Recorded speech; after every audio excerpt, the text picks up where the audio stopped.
Please give us permission to record, please. Okay. Thank you. Okay. Yep. So here, at least, good morning, everybody. It's the morning of the Slabodutchen, when the Buddha returned from very compassionately having spent 3 months in the heavens teaching his mother out of gratitude to his mother for having given him birth. So today, this morning, we have also a very full program. It starts at 9:30 with the Dakini dances. Then we have songs by our younger members. And then there is there's prize giving for the best people in calligraphy, in drawing. We try to encourage also the creative side from the nuns.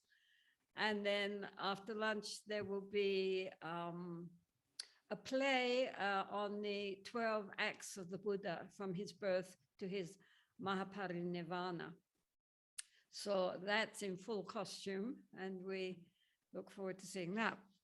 So that will take up most of the afternoon because the Buddha lived to be 80. So it's a very auspicious day. Of course, it's one of the 4 main festivals, and it's considered that everything we do on this day is multiplied enormously because it's such a special day. So we have to be especially mindful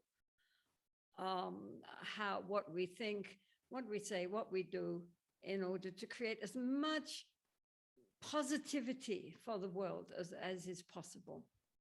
It's not just for us, this is why we're taking the Bodhisattva vow. So the Buddha, he said that karma depends on our intention, right? It's not just what we do, it's why we do it.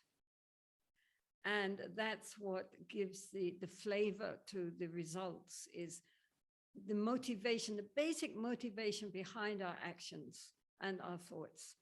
And so therefore the Bodhisattva aspiration is so extraordinarily powerful beyond anything, because normally when we try to be good people, then we want to help this one, that one, our family, our friends, maybe our neighbors. We want them to be well, we want them to be happy, we want them to have benefit. And this is good.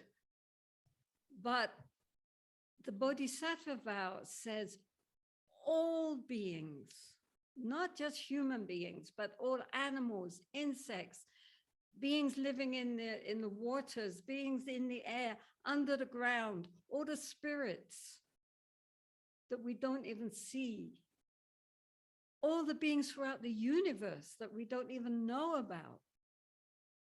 We are going to use our life and all our lifetimes to attain to awakening, to enlightenment, in order to liberate all these infinite beings, because we want everyone to be happy. And the only genuine happiness is through awakening.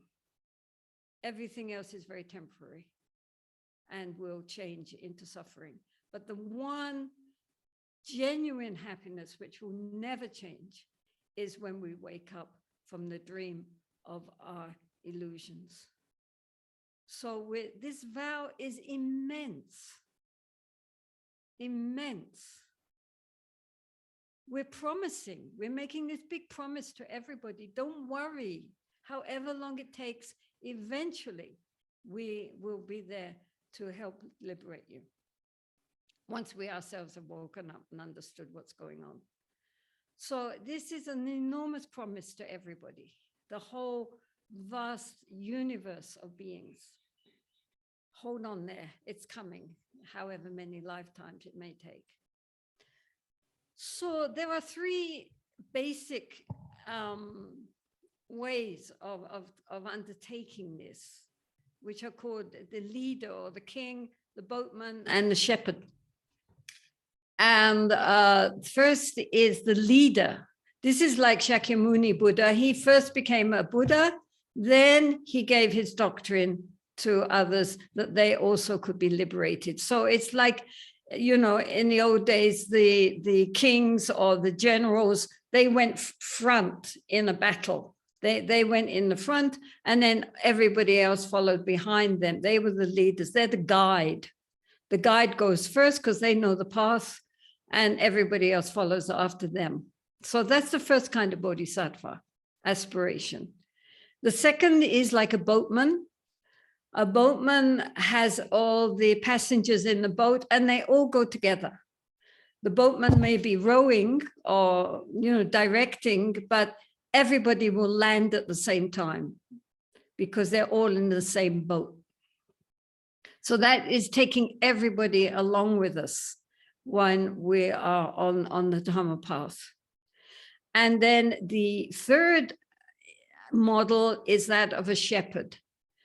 A shepherd sends the sheep in front, and he waits until all the sheep are in the paddock, and then he closes the gate and goes in himself. So the shepherd sends everyone else before themselves. And then finally, when all beings are liberated, they themselves will attain to enlightenment too. So these are the three examples of our aspiration, whether we want to go in front, get enlightened, and inspire everyone else towards enlightenment, or whether we're all going together holding hands, or whether we are more concerned with others getting enlightened, and then in the end, we also will take that final jump. So that's the example between it. The underlying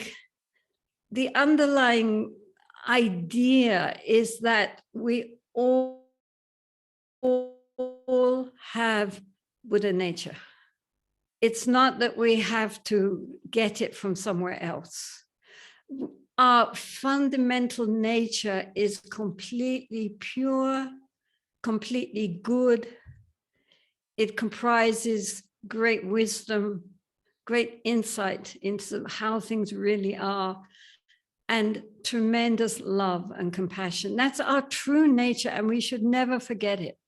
However obscured the skies of our mind may be, however thick and black the clouds, behind all that is the clear blue sky. And all beings, every single being in the universe has this as their true nature. So therefore, there's no reason why these beings should not be liberated, because we all have the potential. It's all there. Our problem is only we don't see it. So what we are vowing is to wake people up to seeing what has always been there, but we haven't recognized. So that's why we take the vow that, you know, the understanding that all beings, every single being we meet, in their heart of heart wants to be happy and feel okay. They don't want to suffer. Just as I would rather be happy than miserable. Sure, I would. Who wouldn't?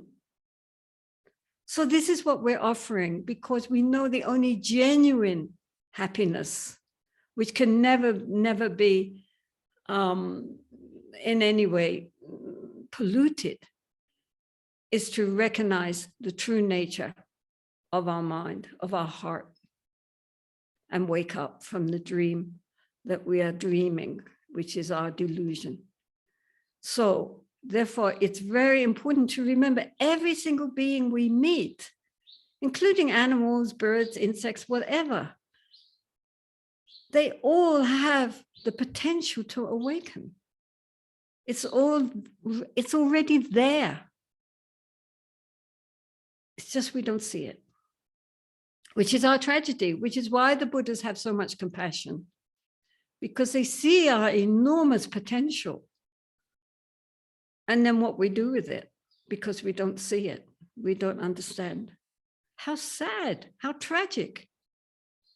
This world could be a pure land, is a pure land, only we don't see. So at the moment, we're all drowning in the swamp. And the point there is that if we make great efforts and we finally get ourselves onto dry land, then what? Do we turn back and see all our family and friends, our mothers, our parents, our children, our partners, our loved ones, our cat, our dogs, all drowning in the swamp, and say, well, very sorry you're drowning in the swamp, but I'm out on free, clear, nice, dry, firm land. So if you make efforts, you also can get on this nice, firm land. In the meantime, bye, and off you go. And you leave them all drowning. We wouldn't do that. Even in ordinary life, we wouldn't do that. We would say, here I am on dry land, so here's my hand, I'm going to help pull you out. So that's what the Bodhisattva vow is about. It's about not leaving people to drown when we ourselves have got onto dry land. And it's a vow which stretches through lifetime after lifetime after lifetime, until enlightenment is reached and all beings are liberated. It's not just this time now. So please think about it, because it's a commitment from now until enlightenment. And so it's very important that we really think about what we're saying and have incredible aspiration. We can do this, because this is how things really are if we could see it clearly. All beings are potentially enlightened. It's not impossible. It's not impossible because we have the potential already within us. We're not creating something which didn't exist before. We're just opening up to what will happen now. So anyway, we will take the vow, which is a very important seed in our mind stream. That's what it does. It plants seeds. And this is why in the Tibetan tradition, and presumably also in the Chinese Mahayana tradition, one takes the vow as often as one can get the opportunity. You should recite it every day anyway. But in addition, if ever you hear good lamas are giving it, then take it. Because as I say, it's planting all these seeds, so that what happens is next lifetime, we come back and we meet Mahayana again. And not just meet Mahayana and the teachers, but also we have faith. And we think, oh, this is truth. This is what I'm connected with. This is my path. So it's very important to recite the Bodhisattva vow 3 times every day, so that we create the causes and conditions to meet with the Mahayana in all our lifetimes and never go off the path. So this is the main point here.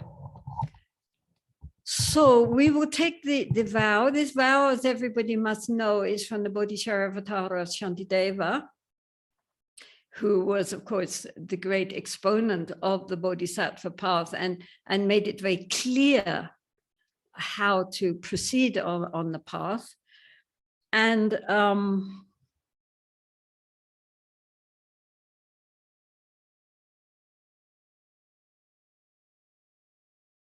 trying to see what I was saying to myself. Anyway, the main point is that this vow, which is from the Bodhisattva, so anybody can, every day you should recite it. In the meantime, you're not taking the vow from me. You are taking the vow from all the Buddhas and Bodhisattvas of the universe. right? So I'm just a conduit. Imagine all the intelligence and love in the universe, which we think of as the Buddhas and Bodhisattvas. Right now, they are here with you all, rejoicing. They are so happy. I mean, in this world, think of all the aspirations which people make and how many of them are making the aspiration to devote all their lifetimes for the benefit of others and for awakening. At this moment, how many billions of beings are in this world, and yet how many of them are raising bodhicitta? So therefore, the Buddhas and the Bodhisattvas are so happy. So happy. Look at all these lovely people, all aspiring to cultivate the bodhicitta, the aspiration for enlightenment for the sake of others. How wonderful. So with that in mind, recognizing that even if at this moment you're alone, you are not alone. You have all the Buddhas and Bodhisattvas of the universe right there with you, right now. Okay, so it's a little crowded, but they interpenetrate beautifully, so don't worry. So what we would do, this is the page, you have it in your language. So the first part is refuge, and we recite that 3 times. And then the middle part, which in English starts as just as the Buddhas of the past, that is the main vow. And really think what you're saying while you're saying it. What we're saying is that in the past, how did the Buddhas become Buddhas? How did Shakyamuni become a Buddha? Because he made, and it's in the suttas, even in the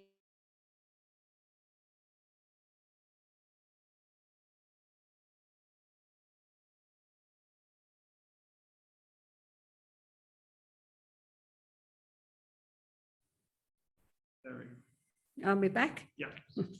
Okay, so the middle part, which should be bolded actually, that is the actual vow. And it's saying how in the past, all the Buddhas and Bodhisattvas became Buddhas and Bodhisattvas by making this aspiration.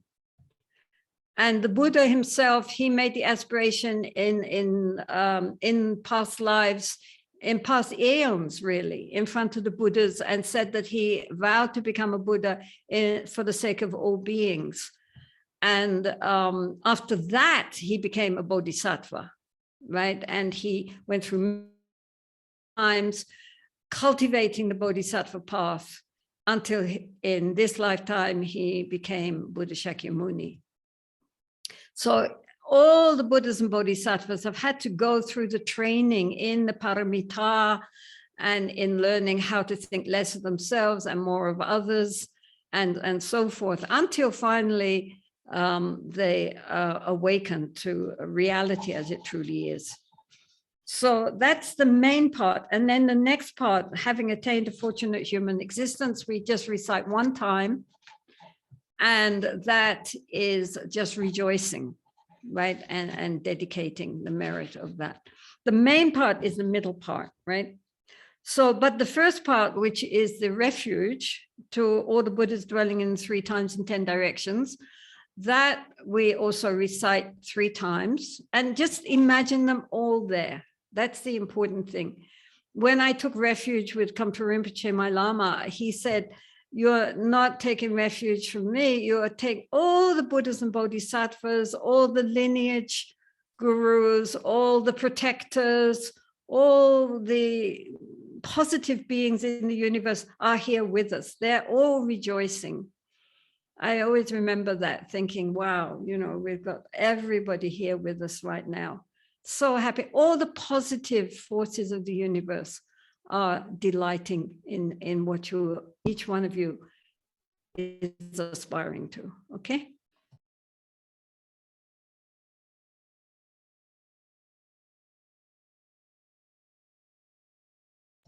No, they should recite it. Yeah, but they along with you, right? Yes. What do you want me to do? To tell them to get out of their translation channel, so come back to the. You have to explain. Okay, sure. Okay. So we start with the first one. Please mute yourself if you're not muted. And each one, as I'm just going to speak it, and you all speak it also in your own languages. Okay. This is the first part. From to all the Buddhas dwelling in 3 times down to in the assembly of the noble Bodhisattvas, however that is in your language. So that's the refuge, and we will recite it 3 times. Each one of you recite it in your own language. You don't follow me. We're all simultaneous. Right? Okay. Does everybody understand? Okay. To all the Buddhas dwelling in the 3 times and 10 directions, to the great Bodhisattvas on the 10 levels, to the great teachers, the Vajra holders, pray listen to me. Until I attain the essence of enlightenment, I take refuge in all the Buddhas, in the holy Dharma, and in the assembly of noble Bodhisattvas. To all the Buddhas dwelling in the 3 times and 10 directions, to the great Bodhisattvas on the 10 levels, to the great teachers, the Vajra holders, pray listen to me. Until I attain the essence of enlightenment, I take refuge in all the Buddhas, in the holy Dharma, and in the assembly of noble Bodhisattvas. Do you want it? To all the Buddhas dwelling in the 3 times and 10 directions, to the great Bodhisattvas on the 10 levels, to the great teachers, the Vajra holders, pray listen to me.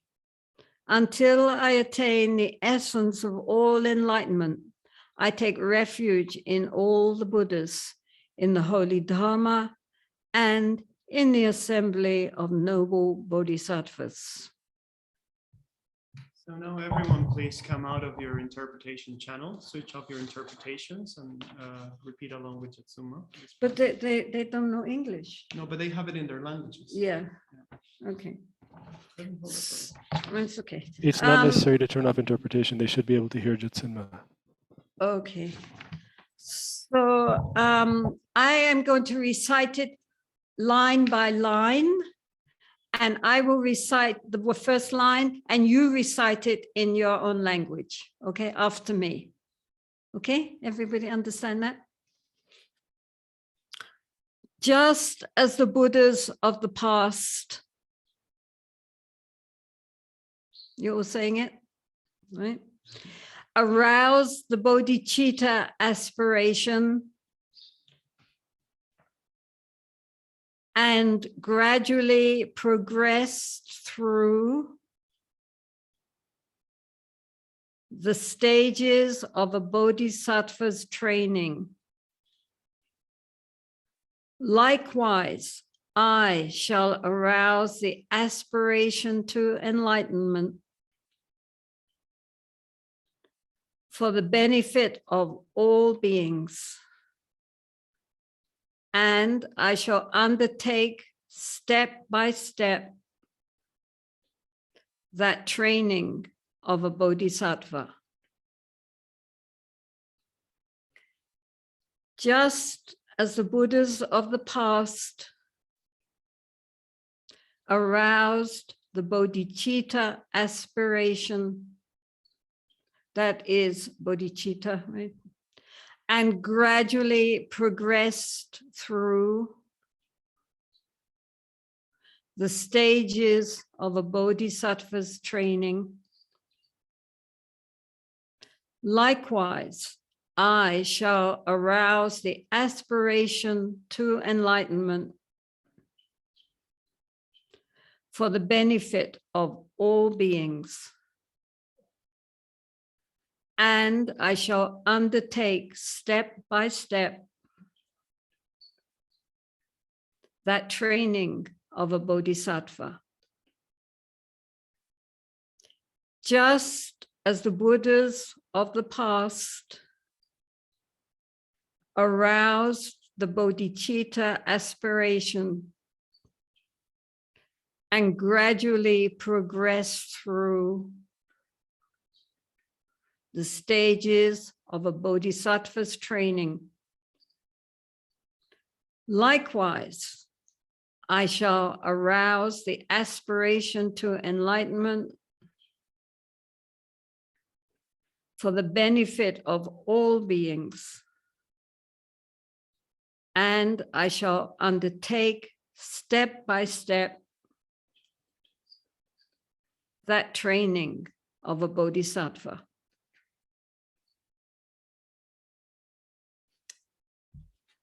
Okay, so now each one in your own language, we recite together the rejoicing verses at the end, okay? Having attained a fortunate human existence, now my life has borne fruit. Today, I am born into the family of the Buddhas. Now I have become a child of the Buddhas. Now, at all costs, I must act in accord with that family. I must not do anything that will defile this noble and faultless race. Today, in the presence of the protectors, I summon all beings as guests to the state of Buddhahood, and in the meantime, to worldly happiness. May celestial beings, asuras, and all others be joyful. May beings never separate from the enlightened mind and always engage in the activities of a bodhisattva. May they be cared for by the Buddhas and give up the actions of Mara. May the bodhisattvas accomplish all they have intended for the sake of beings. Whatever the protectors have intended for them, may sentient beings receive it. May all sentient beings be happy. May all the lower realms be emptied forever. And may the bodhisattvas on the 10 levels have all their wishes fulfilled. May the precious bodhicitta take birth in those in whom it has not yet taken birth. And where it has taken birth, may it not decline, but grow forever more and more.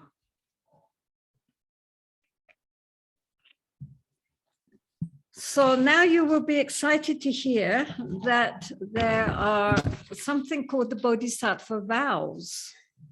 There are 18 major vows and 46 minor vows. You can look them up on Google.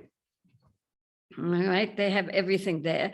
They range from number 1, which is praising oneself and belittling others because of one's attachment to receiving offerings, being respected and venerated, and gaining profit in general. And then number 10 says destroying any city or palace completely by fire, bombs, pollution, or black magic. Don't do that. Okay. So these are the Bodhisattva vows. I think it's nice. They must be from a sutra, and it's good just to look them up. Some of them are obvious, some of them are a little odd, but they are part of the commitment, just a general idea of how to lead a virtuous life. So basically, that is it. It's important to every day to recite at least the first part that we did, the taking refuge and the vow, as part of your morning or evening practice, just to remind ourselves, this is what we are now, bodhisattvas. I mean, we're not maha bodhisattvas, right? We are not 8th level bodhisattvas. We are little incipient bodhisattvas. We are like a little sprout, which is just coming up, just pushing itself through the hard soil of our self-cherishing mind is pushing its way up. So now we have to water it and give it good fertilizer. So, so that it will grow more and more and more, and protect it from animals, you know, and insects by keeping pure ethics and cultivating the paramitas, especially generosity and patience, ethical conduct, trying to be more mindful and concentrated, and trying to see things more clearly, to develop some wisdom and understanding. So all these qualities of the heart need to have our enthusiasm, our enthusiastic efforts to really try to transform our heart from our self-cherishing mind to a mind which really embraces all others. And recognizing also that the difficulties and the difficult people that we meet in our life are our great helpers on the path, are really our teachers, because they are the ones who are teaching us how to cultivate genuine compassion, genuine patience, genuine kindness. So that's the point in the Bodhisattva vow, is that that's just a seed. Now we have to grow that into a Bodhi tree. It takes time. We have to pull out the weeds. We have to keep it, you know, moistened and protect it. But eventually, through many lifetimes, it will grow into a huge, beautiful, beautiful Bodhi tree, which will shelter all beings. So, you know, this is a very, very beautiful thing to do. In the Chinese tradition, when you take the Bodhisattva vow, the monks and nuns have incense burnt on the top of their head. So I have these 3 little scars up here. Traditionally, it was 12.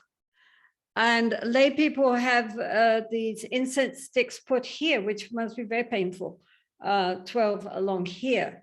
And while you're saying homage to Shakyamuni Buddha, the incense is burning down and then burns into the skin and makes a scar, so that every time you see it, you are reminded. And it's an indication of what we are prepared to suffer for the sake of all beings. And in fact, because one is concentrating so much and say, you know, doing the mantra to Shakyamuni Buddha, it doesn't feel like pain. The pain is so totally irrelevant. And it's very, very inspiring, actually, because everybody is together and we're all chanting together. So it's I'm not recommending it, but it's the way that the Chinese do it. And it's a reminder of what we are willing to suffer for the sake of all beings. It just keeps us in check. So I rejoice also in all of this. I think it's absolutely wonderful. And thank you so much for participating. As I say, you're not getting the vow from me, you're getting the vow from all the Buddhas and Bodhisattvas. So my defects are of no concern to you. So I'm going to read the dedication, part of the dedication from the Bodhicharyavatara as the wind up, right? So any of you who have not read the Bodhicharyavatara of Shantideva are strongly recommended to do so. It's a very, very important Mahayana text, which deserves great attention. I mean, he was the first one who put the whole idea of the path and all the paramita into a single text, so that people could understand what is bodhicitta, what does it really mean, and how does that transform our lives when we have bodhicitta at the center of our heart instead of our usual self-cherishing thoughts. So this is just a few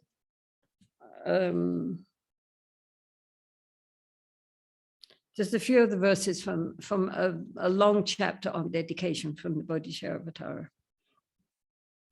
May beings everywhere who suffer torment in their minds and bodies have, by virtue of this merit, joy and happiness in boundless measure. As long as they may linger in samsara, may their present joy know no decline, and may they taste of unsurpassed beatitude in constant and unbroken continuity. May the naked now be clothed, and all the hungry eat their fill. May those parched with thirst receive pure waters and delicious drink. May the poor and destitute find wealth, the haggard and careworn joy. May confidence relieve those in despair and bring them steadfastness and every excellence. May every being ailing with disease be freed at once from every malady. May all the sickness that afflicts the living be instantly and permanently healed. May those who go in dread have no more fear. May captives be unchained and now set free. And may the weak receive their strength. May living beings help each other in kindness. May all attain the human state and be possessed of wisdom, faith, and love, with perfect livelihood and sustenance. May they have mindfulness throughout their lives. Thus, by all the merit we have gained, may every being, leaving no one aside, abandon all their evil ways and embracing goodness now and forevermore. Sadhu, sadhu, sadhu. So thank you all, and may you have an auspicious Lababduchen when it comes to you. And really, from your hearts, please, please recognize that now you are Bodhisattva and you have commitments towards all beings, and all beings are helping us. This is the point. All beings, however difficult they may be, however loving they may be, all of them are our helpers on the path. And we have vowed to help them in a very, very profound way. If not in this lifetime, in some future lifetime. That now we are all interconnected with all beings because we have embraced all beings in the scope of this vow. So that's extraordinary, truly extraordinary. In this world, even the aspiration, what to speak of taking the vow, is extraordinary. It's not just my group, my family, my nation, my religion, not even just human beings. It's all beings everywhere, excluding none, including Mara. Mara himself will become a Buddha in the future. So isn't that wonderful? Vast, infinite, beyond thought. Well done, all of you. Thank you.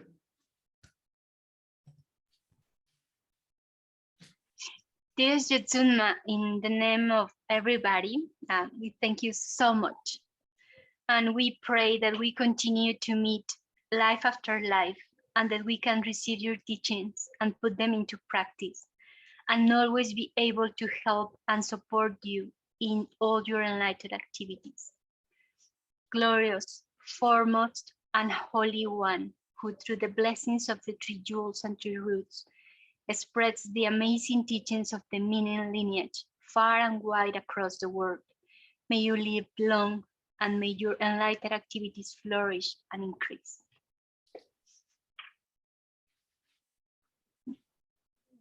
Some is scattered from them. From the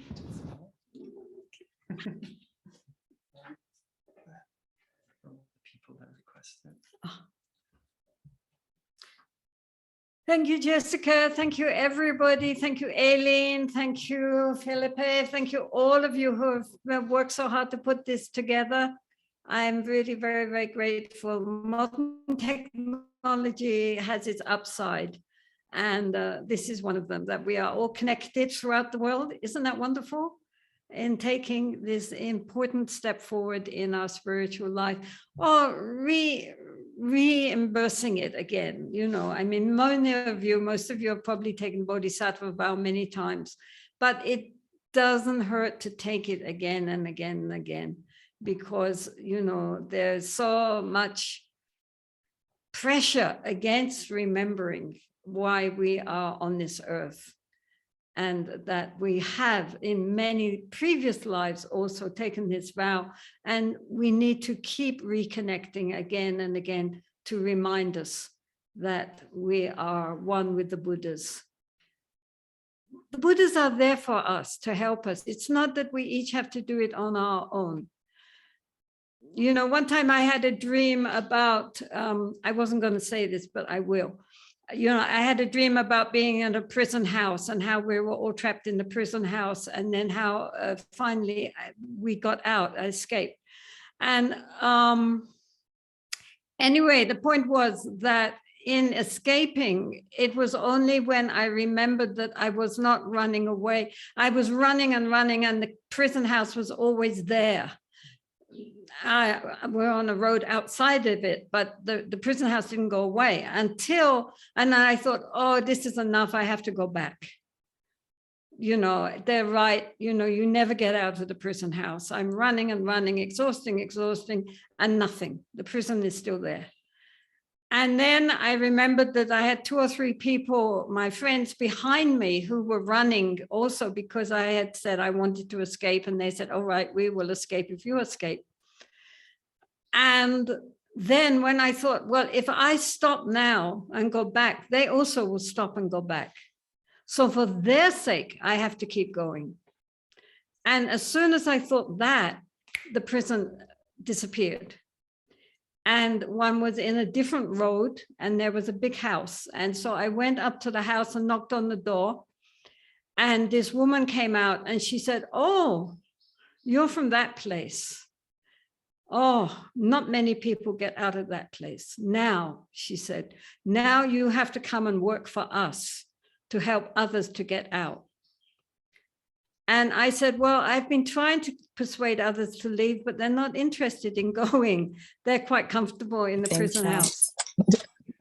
And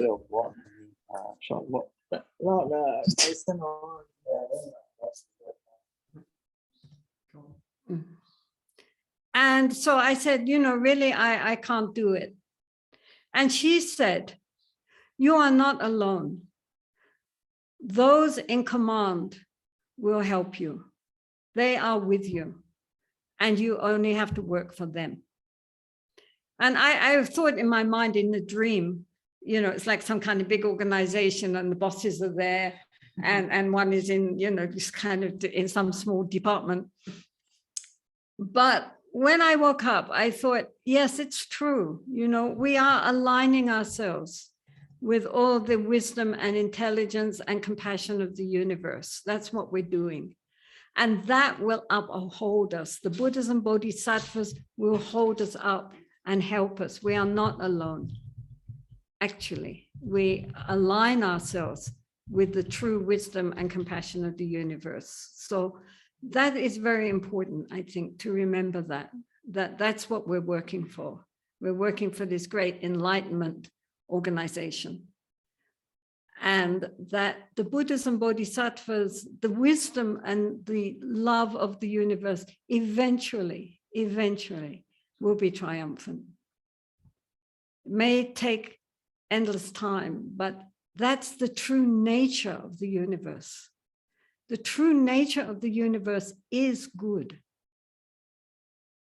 The true nature of the universe is intelligence, love, and light. It is.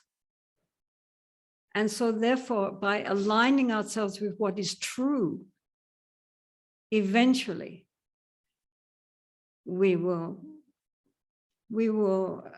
really awaken to how things really are, and all beings will be liberated. So we just have to have the aspiration, however long it takes, eventually it will happen, because that is how things truly are, if only we could see them. Okay, so blah, blah, blah, blah, blah. I have to go off and watch the Dakini dances. Our nuns have been rehearsing for about 2 or 3 weeks, Yes. very diligently, and now they're all going to get costumed up and come tripping out.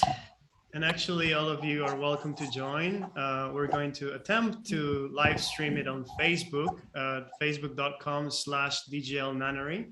So wish us good luck. It's the first time we're going to try and do something like that. It should go well. That's good luck. Yes, good luck.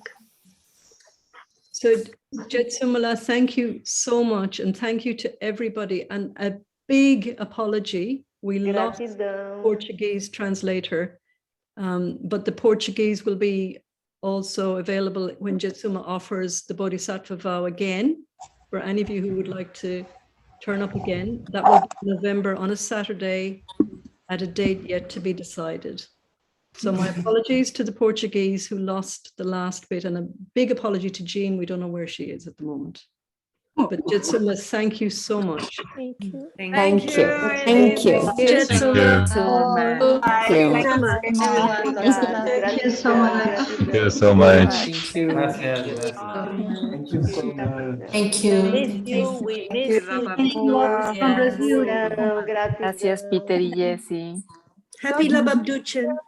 Gracias a todos. Gracias.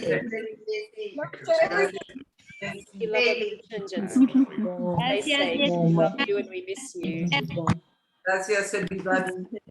Thank you, everybody. Gracias, Aileen. Bye, everyone. Gracias a todos. Thank you, Aileen. Thank you. Gracias a todos. Thank you, Aileen. Thank you, Peter and Jessica and everyone who organized. Yes. Lovely to see you, Peter and Jessica. Thank you, Aileen. Thanks, everybody. Thank you, Eileen. Yeah. Thank And you, Felipe. Aileen. Thank you so much. Love you, everyone. So go and keep your vows now, everybody. No problem. Thank you. Thank you for everything. So beautiful.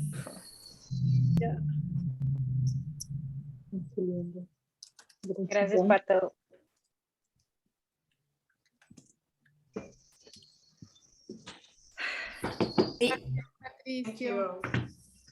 Perfecto. Gracias, Patricia. Sí. Gracias, Patricio.